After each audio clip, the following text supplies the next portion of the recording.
I'm Jim Csek. You're watching Kelowna Now. With me, Kelowna-Mission MLA Gavin Dew for the BC Conservative Party.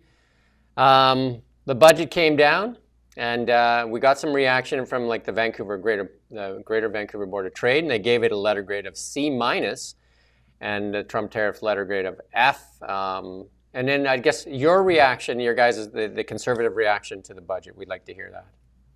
Yeah, you bet, Jim. I mean, if you were in the legislature on budget day, it was really striking. We know that coming out of the budget lockup with all of the stakeholders, industry associations, even stakeholders traditionally aligned with the NDP, the reaction was overwhelmingly negative and skeptical. Sitting in the front row of the legislature, looking across at government MLAs who were staring down at their desks, looking extremely sad, in between clapping on demand. It was hard not to come to the belief that this isn't exactly a budget that this government is proud of or should be proud of. This is the largest deficit in the history of British Columbia, a massive accumulation of debt, at an individual and personal level. The numbers are just catastrophic. Corporate tax revenue has absolutely tanked, which reflects the rock bottom business confidence, lowest in the country, that David Eby has brought to British Columbia. We're seeing, both current and projected very significant job losses. And above, you have the cancellation of the $1,000 grocery rebate that was a centerpiece of David Eby's platform. One of the things we were struck by is that this budget is predicated on the exact same economic assumptions as the ones that were in place when David Eby said that he had the money to give that $1,000 rebate. Now he says he doesn't. So that suggests it was only ever an election ploy. We pushed back very hard on the fact that government suggested that they were going to have a hiring freeze because of the massive 36% increase in public sector employment that they have led, while the private sector has had a 0% increase in jobs. And despite making a lot of big claims about hiring freezes, we've pointed out repeatedly that they've been hiring like mad to staff up political staff in the Premier's office, spin doctors and communication staff, marketing people to do partisan politics on the public dime, while claiming to be undertaking a hiring freeze across the public sector. So an embarrassing budget, a bad budget, a sad budget, and a pretty dark day for British Columbia. Yeah, one of the main attack points that Premier Eby used against John Rustad was that he said that John Rustad wouldn't give money to British Columbians in the speed that they would do. They would immediately put that $1,000 into the pockets of British Columbians to help them with groceries. And then they delayed opening legislature.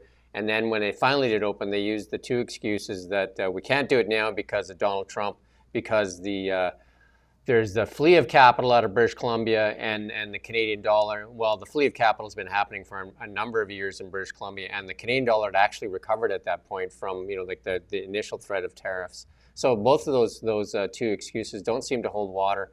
But if you look at the budget there, with the big numbers, obviously giving out that $1,000 would put a massive hole in the budget as well. Agreed, Jim. I mean, you bring up the point of excuses, and that's all we've gotten from this government.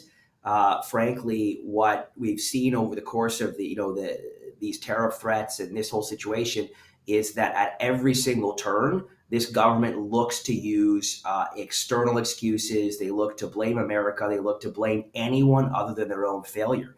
And I think the reality that anybody who's in the business community, anybody who's got a lick of economic awareness knows is that 8 years of economic failure, 8 years of mismanagement by this government has put us into a very weak position going into this tariff threat. They spent the rainy day fund when it was sunny outside, and then they spent some more and some more and some more. So now we're racking up massive debt. We're in a very weak place economically. We have decimated business confidence in this province and made it virtually uninvestable. And this premier seems to think that a short burst of paying lip service to the importance of the economy is going to undo the damage that he himself has brought to British Columbia by opposing growth, opposing trade enabling infrastructure, bloating the government, introducing more taxes, more red tape, and decimating business confidence. So the fact of the matter is, I think this is a government that is hanging on by a thread, and all they have is hammering the culture war, hammering divisions, and trying to make it anybody's fault except for their own. And BC and Alberta used to kind of be neck and neck. They would, as far as, prosperous provinces. And then Danielle Smith just delivered a pretty decent tax break for her residents, and she said that's an ongoing tax break, so it works at about $1,500 a person in Alberta. And she said that's not a one-time thing; that'll be like every year you'll get that tax break. So Alberta definitely delivering, and they do have a sovereign wealth fund. What I found missing in the budget, though, was investment into our province's resources, investment. Like, how are we going to get some projects going so we kind of stoke some economic activity? Where was that? Was there any talk about that? Very little, Jim. From a spending perspective, not a ton. And I'll take a moment to say also not a lot of delivering on the big promises that the NDP made when they were trying to win Kelowna Centre. There's no evidence they're actually going to deliver, any of the stuff that they were highlighting when they cared about Kelowna for that brief moment during the election. But going back to the resource side, look, most of what we'll get, obviously there's infrastructure, highways, roads, those kinds of improvements, the Taylor Bridge, other things like that are crucial from a public sector infrastructure perspective to support the resource sector. But the main thing that is needed in order to get the resource sector going in this province is its certainty, its stability, its conditions for investment that actually convince people that this is a place that's going to get stuff done again. What we've seen from this premier so far is they've got a list of 18 projects, a number of which are already quite far along in the process, where I think they want credit for things that were already going to happen, or for expediting things by a couple months. But the key thing is that, just like NDP governments do, they're picking winners and losers rather than focusing on the fundamentals of the issues that are constraining investment in this province. They're picking winners and losers to go around their own processes. So, for example, with their wind power projects, which were the first they came out with, they said, okay, we're going to waive the environmental assessment project to get these things done. Now, you control a significant portion of the environmental assessment project. Why don't you fix the environmental assessment process? Why don't you create conditions where any investor, any project, any capital could have a reasonable belief that it's worth giving it a shot to invest in British Columbia, instead of picking and choosing what projects you're going to support and expedite around your own processes? So I really just think it's an incoherent government that has no understanding of how a free market economy is supposed to work, and how you create long-term conditions for investment in private sector job growth. Yeah, two of the biggest industries in British Columbia, mining and forestry, and Kofi had some negative reaction to this budget. And we've seen, you and I have talked about it, and I've talked with Premier Eby himself, I talked to the Forest Minister, and I've talked with John Rustad on this, and I've talked with Kevin Falcon on this. We did a lot on the forestry thing, but they're still saying the biggest problem is getting access to fiber. They're saying that's not in there, and they're still not getting that access to fiber. And Eby, when I talked to him, he said he's going to fix that. He said he recognizes the problem there. Why are they not fixing getting access to fiber for these lumber mills? I think they're ideologically unable to do so. I think they also have a very inexperienced forest minister who likes to make a lot of chippy statements in the House, but's never cut down a tree. We've got a forest minister who spent 40 years working in the sector in Ward Stamer, who has a really deep understanding of what's driving the challenges we face there. And I think it's going to be difficult because they seem to have a pretty immature forest minister who's in his late 20s and likes to pick fights in the legislature rather than focusing on substantive action. So when we met with leaders in the forest sector, one of the things that really stuck with me from one forestry executive is he said, look, like, we're not gonna put capital into British Columbia until we get off this policy carousel. There is just no certainty. There's no stability. There's no clear understanding of where we're going. There's review after review after review. There's punt after punt after punt. There's politics after politics after politics. But capital thrives on certainty. Capital invests where there is confidence that they can make a risk-adjusted return, knowing what they're investing in, and that is why so much, forestry capital has flowed out of British Columbia into jurisdictions where they know what they're getting. So we just have to stabilize the policy environment and stop going in circles with these endless reviews and these endless political fights. Yeah, they're saying they just, they need to be ensured of predictable access to sustainable and economic fiber. It's critical to maintaining jobs and supporting operations across the province. We've seen that reaction from Canfor and saying that BC is not a province worth investing in right now. AP Planers have echoed that. Now Tolko closing operations. So softwood lumber definitely in a tough spot here, right? Danielle Smith made a statement, I think it was this morning or last night, where she said Alberta is open. They want to get rid of all the trade barriers. They're willing to work with any province. Is EB come out and said that too? Like, we're going to tear down these trade barriers so that interprovincial trade can be opened up? Because Saskatchewan's come out and said that, and so has Alberta. No, is the short answer. There's been some lip service. There's been some talk about it. I mean, the reality is that interprovincial trade barriers are the equivalent of something like a 6 or 7% tariff. We've got major constraints. And of course, when we think about wine out of Kelowna and the Okanagan, British Columbia more broadly, that's a huge one.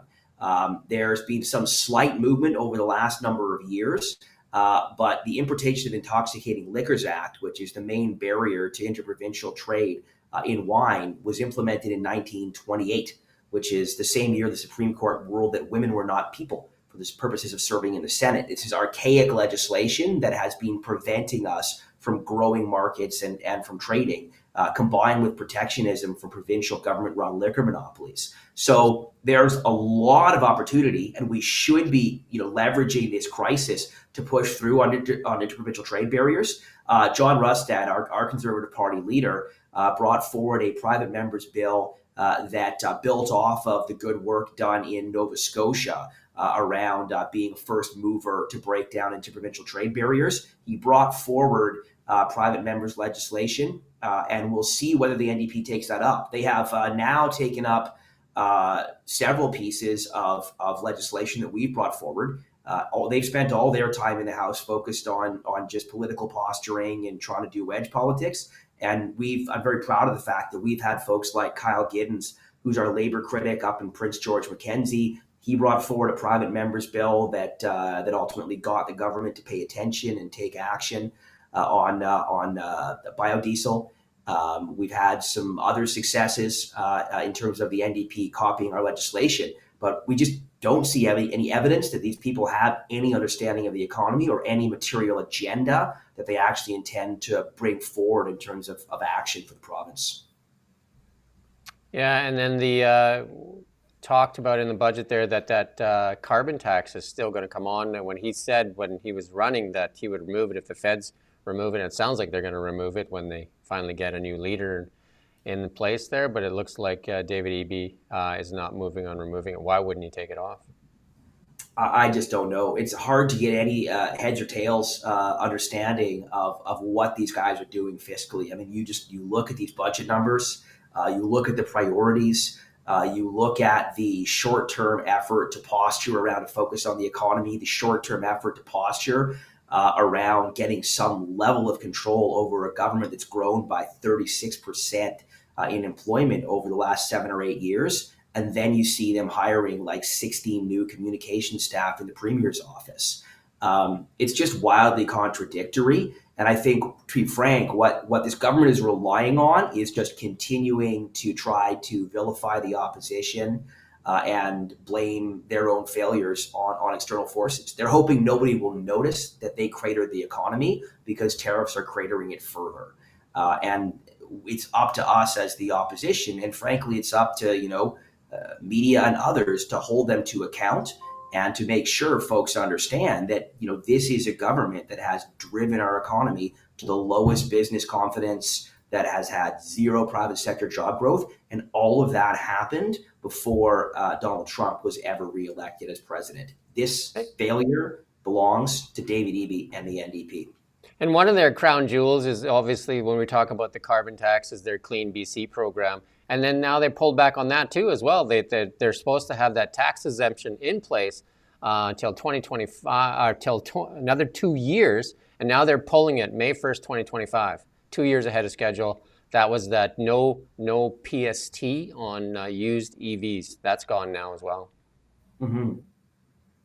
And they're just rudderless, Jim. That brass tacks. Like I think they're making this up as they go. They've got a very inexperienced cabinet, and they are struggling in the legislature. They appear to be struggling in the media. They appear to be struggling in terms of managing the basic functions of government, and that is not something that we can afford right now. We're in one of the most tenuous, difficult times British Columbia has ever been in, and it seems to be amateur hour in the halls of government. We did a story. We went out to a liquor store. We talked to a local liquor store here, and Premier Eby is pulling the red state liquor off the shelves, but not the California wines and that. And a lot of people are puzzled that we talked to, and they're just like, why are we just pulling red state? Is that just more virtue signaling? And it doesn't make sense because, like the Trump administration actually, they got the House, the Senate, and the executive branch. And I mean, he's controlling the full of America. And we seem to be punishing red states, and then it doesn't make a lot of sense. It doesn't make a lot of sense to the consumers either. Either you're taking it all off or you're not taking any of it off. Yeah, that's a good point, Jim. And I'll close on this because speaking of economic development, I've got a group of 8 people waiting in the office next to me to meet about exactly that, to get some trade enabling infrastructure built. But look, I think this is emblematic in some ways. Obviously, we need to be prepared to push back on this unprovoked push from the U.S. We obviously need to be strong in the face of what's happening, but it is so friggin' transparent when you're watching this premier and this government that they don't really have a clue what's happening economically. They only care, or they centrally care, about political posturing. What they want to do is they want to try to shore up their political base. They want to try to herd people into supporting them. They want to try to vilify their opposition. David Eby would rather be in a fight with Donald Trump than in a fight with his actual opposition in the legislature, which is the Conservative Party of British Columbia. And he will do that even if it actually is more costly, even if his clumsiness is more costly to British Columbians, simply because I fundamentally believe this is an economically illiterate government that cares only about politics and about winning elections. And I really hope that at some stage they wake up, put their thinking caps on, and get focused again on doing what's right for the people of British Columbia. I do thank you for your time, Gavin, and hopefully the weather's great there, and we get some action on an economic frontier in for British Columbians. Amen, Jim. See you again soon, anytime. And thank you for watching Kelowna Now. We don't just report the news. We live here too. We're your neighbors, bringing you stories that matter to all of us. No government funding, no outside influence.